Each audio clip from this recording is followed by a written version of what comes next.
Ah bah c'est peut-être quelqu'un qui pourra moins se donner. Qui est moins performant, doit faire beaucoup de pauses. Ils sont toujours absents. Il faut faire attention à ce qu'on dit. Ils sont susceptibles. Le fauteuil roulant, on va pas passer à travers la porte. La personne n'y arrivera pas. Il y aura plus de risques. Ça peut paraître compliqué. Ça va être compliqué. Bah ouais, mais ça va être compliqué. Mais c'est bon quand même.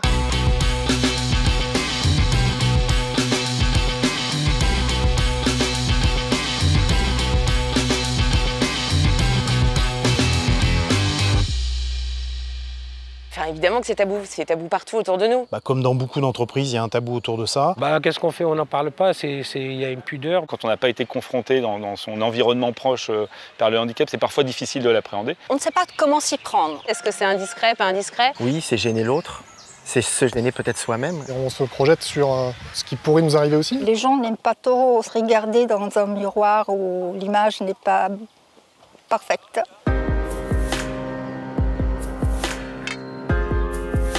Chacun sa réserve, l'important c'est de s'ouvrir.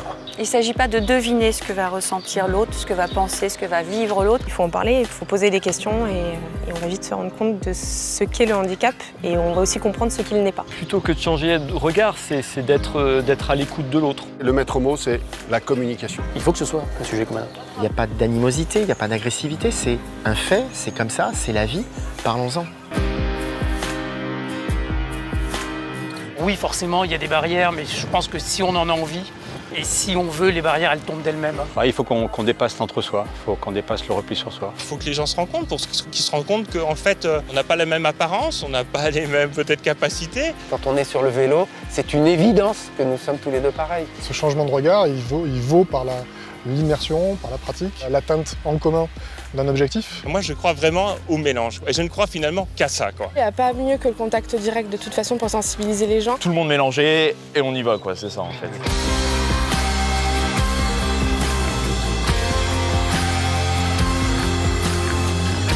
Le friandise permet d'ouvrir un dialogue parce qu'on en parle avant, on en parle pendant, on va en parler après. On n'en parle pas assez en entreprise, en tout cas pas de cette façon-là. Comme c'est une expérimentation, du coup c'est très concret. Ça permet aussi de revenir dans l'entreprise et d'avoir des choses à raconter, du concret, du vécu, et pas simplement du PowerPoint.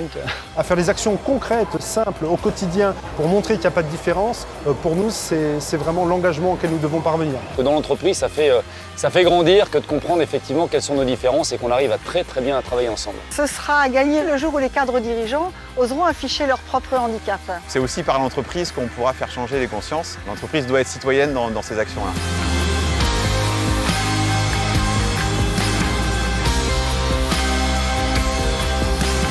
On sait tous, depuis la nuit des temps, les femmes ont des enfants, qu'on peut tomber malade, qu'on vieillit, ne le découvrons plus. Même au-delà du handicap, par rapport à nos propres vulnérabilités, nos faiblesses, parlons-en aussi. Mais essayons simplement d'adapter nos pratiques et de les prendre en compte très naturellement, comme on le fait sur le FHT.